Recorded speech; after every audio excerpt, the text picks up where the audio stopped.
Hi guys, it's me, Riley, aka Honeyrags, and I know what you're thinking. Actually, I have absolutely zero idea what you're thinking, but I'm assuming if you're watching this video, you have been around for a while. You may or may not have noticed. I went on about a 2.5 year, maybe 3 year at this point, hiatus. I kind of just dropped off, and although I did a few updates on Instagram, and some of you know why, like the general idea of why, I've never gone into explanation. I went back on Instagram about a week ago, and everybody has been so kind and warm and welcoming, which helps me so much because my nerves have been through the roof about coming back. I'm a self-doubter at heart, and I had all the questions like, are they still going to want to watch me? Is the community generally the same? Does anybody want me to come back? Like, is it going to make a difference if I come back? Which, no, it's not going to make like this huge difference, but to my viewers who were always so kind and warm to me, did they even want me back? You know, I had all those questions in my mind, and I still kind of do because I haven't actually came back to YouTube yet. So if I'm like repetitive, that's why, because my nerves are like the preacher left the church type of situation. Because everyone on Instagram has been so warm and welcoming, I know that I'm not obligated to tell you guys about my personal life and what went on and what was going on with my head, but I do feel like I owe it to you. I'm sorry, my baby keeps shutting me in here. I do feel like I owe it to you, and honestly, like, I voluntarily want to tell you guys because I can't ever shut up, and I just don't want to just come back and not like at least give you guys like a general heads up, like, hey, here, this is what happened. Before I do the rant, and I do have a haul at the end of my video, I do have a small haul to show you guys. Before my rant, I do want to show you guys like a quick look around because obviously the background is way different. I 86 to the storage unit. I like having my stuff like in my yard. Like, I want my stuff like right underneath me. I don't like the drive. I didn't like the storage unit. It worked, it was convenient, but this is so much better. So I'm gonna get to that. Actually, I can get to that right now. Get it out of the way, and then I can sit down with my baby because he's about to terrorize this entire place. I want to let you guys know in advance, if the video seems to cut in and out, is because he has never done a video with me. Like, my other kids were all pretty much used to mommy filming, and like, it was just a part of their routine. This one is new to this routine, and he doesn't like that he can't watch YouTube on my phone right now. So if the video cuts in and out, it's because I'm blocking out literally his cries and screams. Hey guys, well, I was gonna do like this grand opening style, like show you guys the area and then open up the double doors, but my baby's just not letting that happen, so I'm just gonna show you guys like this. This is actually like a finished shed. Obviously it's only for my inventory and reselling. So I have this couch here, which I'm probably going to be doing most of my like sit down videos on. Even though I haven't posted a video in 2.5 years, I always knew, like, I've always associated reselling with like my honeyrags channel. So obviously I had to have a place for videos. Over here I have my vintage hard goods, and you guys can probably see I have not nearly as much inventory as I did a few years ago.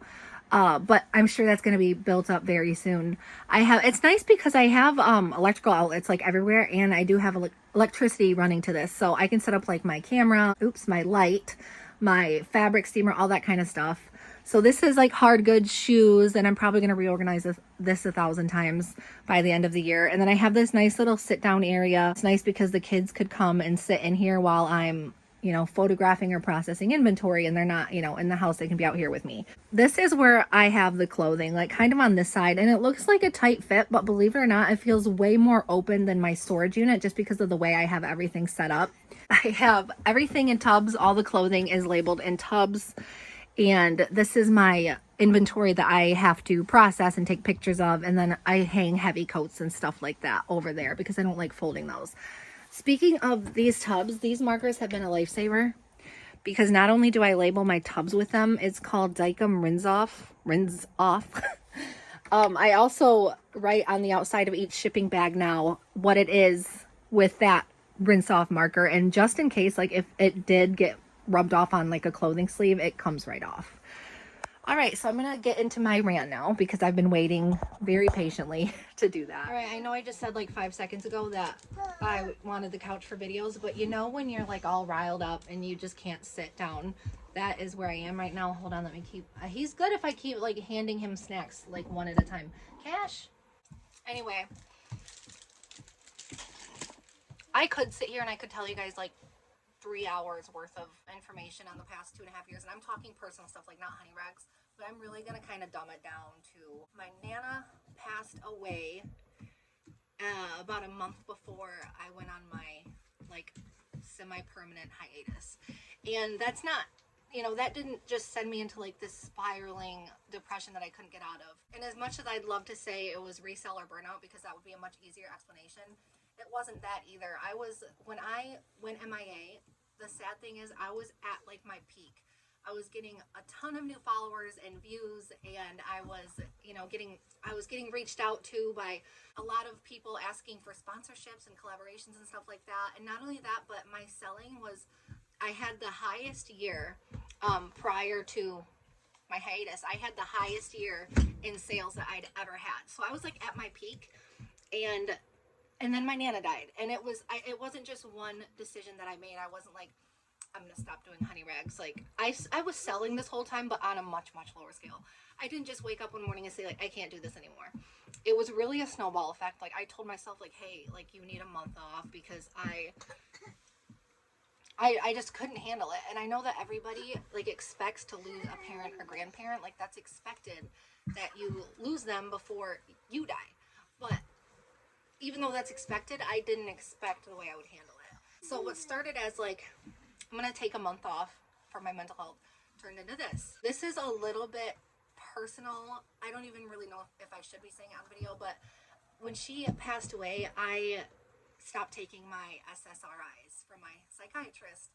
And I know that's a big no-no, cutting cold turkey, but I was just in such a low place that I couldn't fathom taking anything. I couldn't even take my morning vitamins. I wouldn't make my coffee in the morning. It took everything in me just to, you know, keep being a good mother to my kids. So taking my medicine was like my last priority, which it should have been my first. But if you've ever had an SSRI, you would know that you don't like, you can kind of convince yourself after you've been on it for a few years, like this isn't really doing much anyway. And I was so hurt and like manic and emotional when she passed away that I thought, which is like, this is the worst thing, don't ever do it. But I thought like, I mean, who cares anyway? Like, I'm already struggling. I might as well stop taking it, kind of thing. And that in itself is like most of my explanation. I'm not gonna lie. I mean, I stopped wearing my retainers, like right down to that. Like, I had just gotten my teeth fixed, and I stopped taking my medication, and I just stopped wearing my retainers. You know what I mean? Like, I don't do these basic things that I look back on, and I'm like, oh my God. I really kind of fell off there. And then another thing that kind of prolonged me coming back, because I really wanted to like come back full force. I'm a like all or nothing type of person. I knew I couldn't come back part-time or just do like one video a month. Like I knew it had to be all or nothing. I had to be 100% committed. That's my personality. There's like no in between. It's either this or that type thing. So I knew about a year ago that I was ready to come back. Like, I'm doing better. I'm taking my meds again. I want to come back into the community. You know, I was kind of like prowling, stalking the community from afar to see what everybody was up to, but nothing crazy. But then my self-doubt kicked in. And like I said at the beginning, I was like, are they even going to want me back? I mean, how many questions am I going to have to answer? And I know I don't have to answer people's questions, but I'm probably going to, because that's my personality. And then another thing that I really took hard when I was considering coming back a year ago was, you know, I sat here for years and I made videos about advice and tips and telling you guys, like, you know, you have to coach yourselves, you have to stay motivated, you know, you have to get past the burnout. I sat there and gave you guys advice. So how am I going to come back after doing exactly what I said not to do, which is like, you know, basically giving up? But as soon as I posted on Instagram and I saw all the like overwhelmingly positive comments and how patient everybody was and just like, okay, you're back, like, great. I'm like, I've really been like beating myself up for nothing, you know. Another thing I want to touch base on, which I've been thinking about a lot, and I was thinking about this during my hiatus, is how it's scary how easy it was for me to go on a hiatus. When you have a regular 9-to-5 job, that's not how it is at all. You know, you have coworkers who have to cover your shifts. You have way more of an obligation and pressure to be there. You know, people on the other end of the phone saying, no, you can't take another day off. You're going to be terminated if you do. So there's that like pressure always there, which is a great thing. Obviously, like, it sucks, but it is a great thing to keep people kind of going daily, right? Whereas when you're anybody, not anybody who's self-employed, not just resellers, you really have to find that self-motivation. And it's scary how when you get into like a funk that's only supposed to last maybe a couple of weeks or a couple of months or a couple of days even, you really have, I guess, like extra mental work to get yourself out of that, because you don't have someone sitting there saying, no, you need to come in today, which I've talked about a few times in my videos. That's hard for anybody who's self-employed, resellers alike. But, you know, I had a hard time getting myself back to doing the stuff that I don't like doing about reselling. Like, I personally hate shipping. I like listing, but, you know, sometimes it's not my favorite. Like, I just, in my head, I was like, well, I want to get back to the fun stuff, but I don't really want to get back to like having to send out 20 packages on a Saturday, you know. So just, I guess, I don't want to say keep that in mind, because I doubt the hiatus is like a problem with a lot of people. But for someone like me who can so easily fall into a funk, the fact that I was self-employed and I am my own boss, that just like compounded the problem for just like snowball effect for months on end. So even though I planned this welcome back video and rant, what I didn't plan on was like, it's my coming back video, and I just have this weird overwhelming sense that it's like has a sad tone to it, which is what I did not want. So I'm going to tell you guys kind of how I got out of my funk, like once and for all, and just went head first, all or nothing. I'm going to go back to reselling for full time. I thought back on 2016, 2017, and what got me into it in the first place.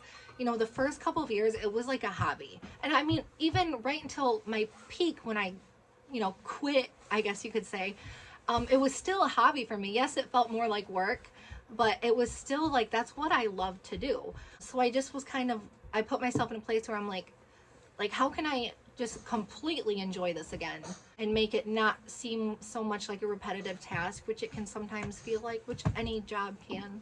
And I thought, you know, when I first started reselling, I specifically resold vintage. It was just, that's what I loved finding, and I knew more about vintage at the time than I did name brands. And that's really like where my passion is. So to get back into reselling full time, I kind of stood back and I'm like, what if just like 1 or 2 days a week I go and just go, I'm not going to go through the Goodwills, you know, and go through every single rack or pressure myself to make sure I see every single item and look up every brand I'm not familiar with. I thought, what if I just go there and I like casually look for the vintage stuff, like just random home goods, and maybe look through the dresses and try to find like a vintage print pattern. And so that really helped me come back. I actually did want to talk, I'm glad I brought this point up, because I had someone on Instagram ask me what name I use on Poshmark still. I am absolutely planning on keeping my honeyrags Poshmark. My eBay honeyrags I've been using the same account, but my Poshmark one, I deactivated all of the listings because I'm like, well, I didn't really want to leave everybody hanging, and I also just felt like I needed a fresh start for the vintage stuff.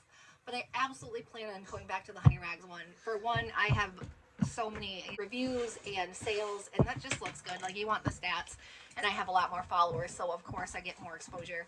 But if you want to see what I have on Poshmark, which I've been slowly accumulating, it's called Circa Circus, and I'll leave that somewhere around here. So that's what I have been using. Like I said, on eBay I've been using the same eBay, and then I also deactivated everything on my Etsy's. But obviously now that I'm back, I want to have all three back open again. I just don't want to do too much at once and then make it like sloppy. That toy was a bad idea. I want to make sure I get it right. And I promise you guys, I don't know if I should say this, but I promise you guys I'm going to stay on my meds from here on out. Like I said, I just keep having thought after thought after thought. And yes, I'm going to show you guys a haul now, so I have to hurry up and get this out. But one thing I always prided myself on when I was doing videos was being like real, and a lot of people said I was relatable, realistic, down to earth. And that's something I always prided myself on, was that I could just talk to you guys like I was talking to a group of friends. So it was hard for me when I was thinking like, well, how can I come back if, you know, I was you know, tried to be my authentic self, and I couldn't even really like explain to you guys at the time or even give you guys updates on what was happening in my authentic personal life. So, I mean, I just had so many self-doubts. If you have any questions or like comments about my hiatus or me coming back, try to keep everything positive because I'm in a soft place right now. I'm just kidding. That's another thing. Like, I dreaded any type of criticism, and I still do. I'm such a crybaby. Like, when I even had like one negative comment, I like really took it to heart. Like, wow, somebody out there hates me. So that's another thing that I'm like, I have to get myself over that if I'm gonna make YouTube videos again. I got into such a natural place when I was filming a couple of years ago that it just, everything felt natural, and I didn't even really think too much on the negatives, which is not like I get flooded with negative comments, but I'm telling you guys, I get that one comment on Instagram or YouTube and I'm like, I want to delete the whole video. Even if I have hundreds of positives. I don't know if that's like an illness or what, but yeah, like I said, if you guys have any questions, I will very happily answer all of them. So one thing I do want to know, I hope this lighting is okay. Actually, let me go open this door so you guys can see everything better. It's nice because I have these two huge doors, so I don't have to set up my light fixture every time I take a video. So one thing I am doing a little bit differently than I was two and a half years ago, I'm picking up new brands. Some of them don't have the most exciting comps, but I want to try my hand at them. Like, if the comps say it sells for $15, but the sell-through rate is really good, like, I might as well try, especially if I'm getting it from the bins and paying, you know, $1 for it, because like I said over on Instagram, I'm kind of quantity over quality because I have to be, which, if you're wondering kind of what that means for me, I do have a post on Instagram talking about it. So this brand is Skatey. Like I said, a lot of these are brands that I'm not familiar with at all, and I didn't do extensive research, but just enough to kind of get the general price idea. This one's called Skatey, and the comps on this one are actually great. Even for just the plain shirts. I think I'm going to list this one for about $30. This is one of those brands that is new to me. So it's Akoa. I don't even know if I'm saying that right, but the comps on this one were anywhere from like $10, and then there were a couple of high ones like $25, $30. Mostly like on the lower end of that, but I want to try this brand out because it seems like a lot of their stuff is really cute, and if it has like a quick sell-through rate, like, I might as well try to add another brand to my brand list that I pick up. I think I'm going to list this one for about $15. This one is called Princess Polly, which I've heard of before, but I've never picked up. It was at the bins, and it's like, I wish I would have gotten this more ready for you guys, but it's just like a crochet top. I think I'm going to list that one for maybe between 10 and 15. This, I'm not even sure if it is worth selling, but I have good luck with like 2000 to even 2015 concert tees. I actually picked up a weekend concert tee that was only a couple of years old, and because it was something he sold in concert, the comps were like 50, 60 bucks. I think I sold that one. I'm not positive though. This is 21 Pilots Trench album. Like I said, I haven't looked up the comps on this one yet, but I almost always pick up concert tees if they're genuine concert tees, and sometimes it's hard for me to tell, like if they were just something that was sold at Walmart licensed or a concert tee, but it was worth the risk. This one I really like. I'm gonna have to change this to, there we go. This one I really like. I think it's vintage, but I'm not 100% positive. Actually, I'm gonna bet and say this one is vintage. I found it at the bins, and it's like it reminds me of a Show Me Your Moo shawl cardigan, you know, throw over. This is really well made, and actually pretty heavy. So I think I'm going to list this one for around $35 to $40. This is one of the many vintage tees I found, which some of them I left out because they're a little bit, you know, boring. And I know vintage tees like are still all the rage, used to be all the rage, but there's a lot more people looking for them now. So just like the vintage tees that don't have anything special on them have really gone down a bit in value, asking price, whatever. So of course it's the single stitch, and it says, "Where the hell is 29 Palms?" I don't understand what that means. Maybe it's like a comic book reference. I have no idea, but I picked it up because, like I said, it is single stitch. This one is one of my favorite vintage tees that I found. You guys are gonna hate me for this, but I don't even really know what this means. But as the fact that it has Mona Lisa and, you know, she's showing a little something something, I think this one's gonna do really well. And I think this one was 1989. Yeah, so 1989. I don't know what this really is about, but I'm sure I'll find out. Area, that's another brand that I used to pick up all the time. I still have good luck with their pants. It seems like it's kind of gaining traction a little bit with how many people are buying and wearing Area. I see a lot of commercials actually on cable television for this brand. And this one's just a cute little tee. I probably won't get much for it, maybe 10 or 15 bucks, but this is Abercrombie & Fitch, which I normally wouldn't pick up, but it is brand new with tags, and it really has cute embroidery work on the front and some sequins. I think I'm going to ask 15 for that.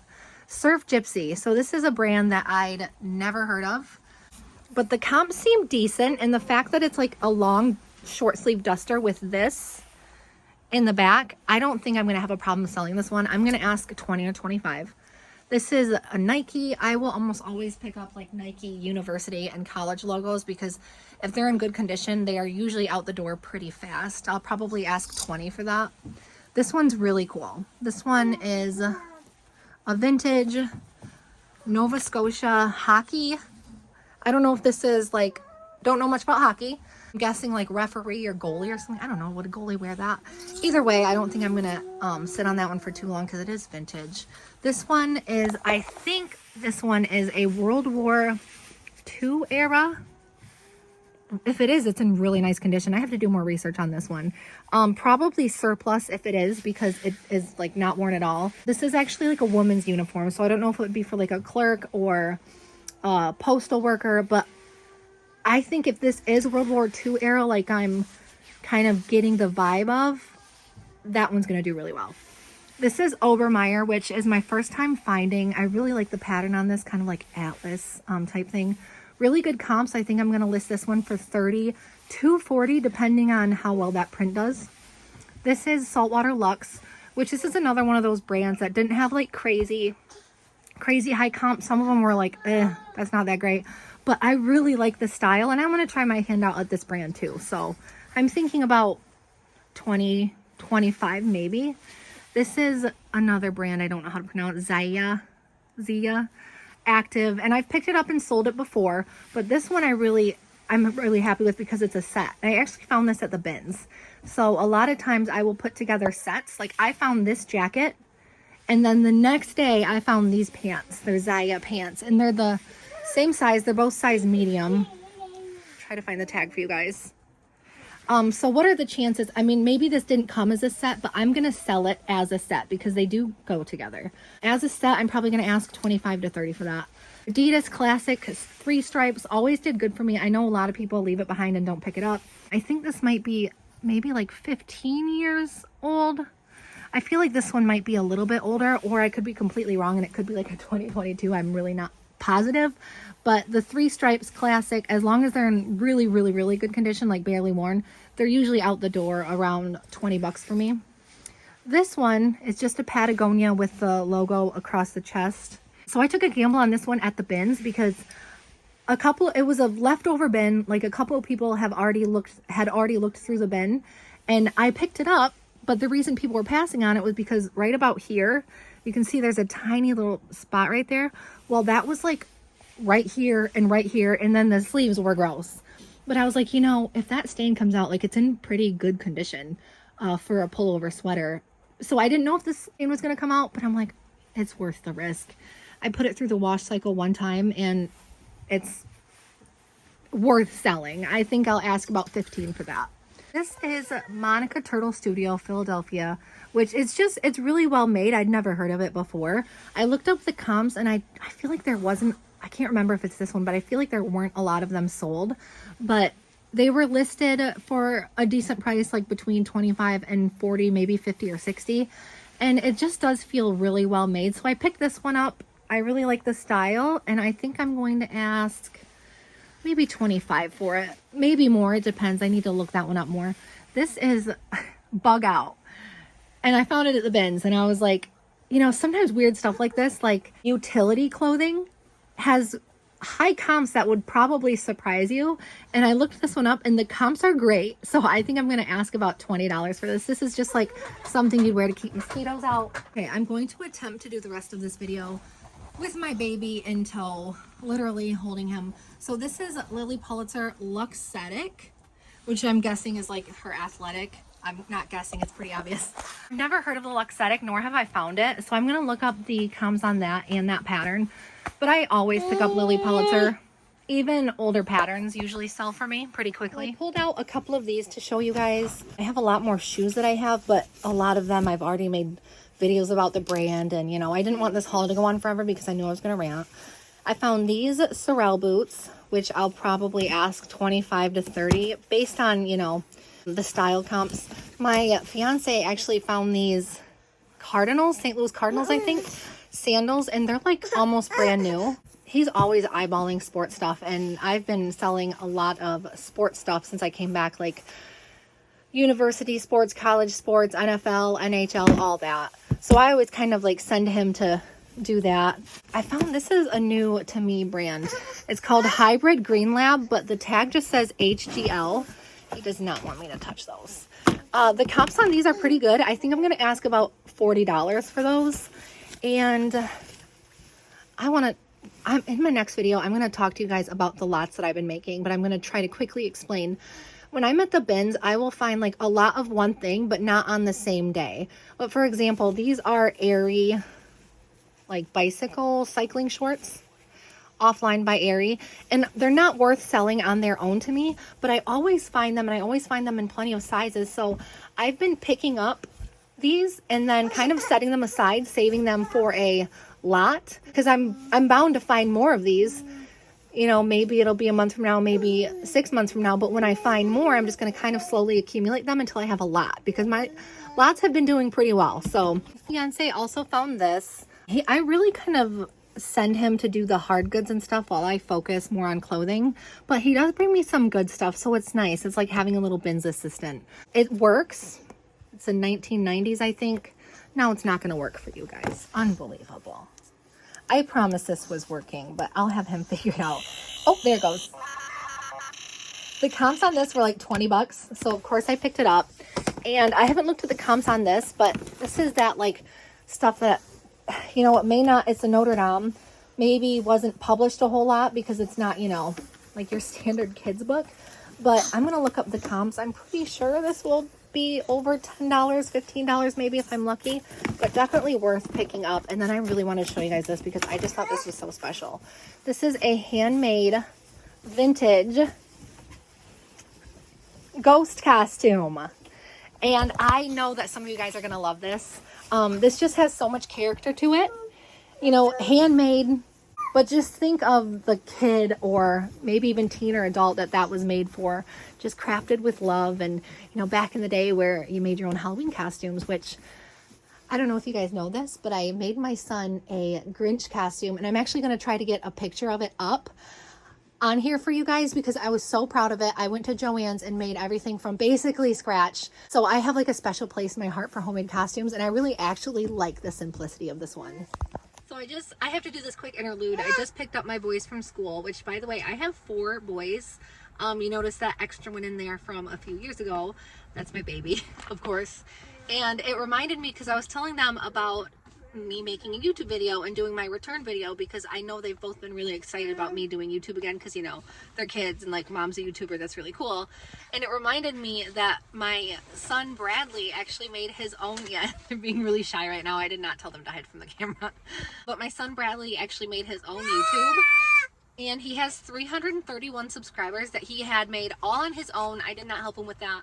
He posts a lot of shorts, like gaming oriented, like Roblox and stuff like that. So if you guys want to check out his channel, it's local_gaming, but the G is with a 6. I'll actually leave that down below if you guys want to go check his channel out and give him a subscribe. That would be amazing because he really has worked really hard at it, and it's something he's really interested in doing. So. Look at my smile. Say hi. Get down. If you guys made it to the end of the video, thank you so much for sticking around for the video. Not only the video, but really just sticking around. You know, you're still here. It's so heartwarming to know that I still have a community to come back to who is like welcoming me with open arms. That means more to me than you know. I might like binge post for a while. I might do one video a week. I know I want to start with like at least one video a week until I can really get back in the groove, because I do feel a little bit rusty, and I've been nervous about this, but honestly, as soon as I pressed that red circle to record, I knew, I'm like, this is just all gonna fall back, you know, into place for me. So although I might be a little bit rusty, it's all coming naturally again, which is actually a really, really good feeling. So I'm gonna start talking over my baby here soon, so I'm gonna let you go. But like I said, if you have any questions, comments, anything, just leave it down below. Thank you so much, and I'll see you guys soon.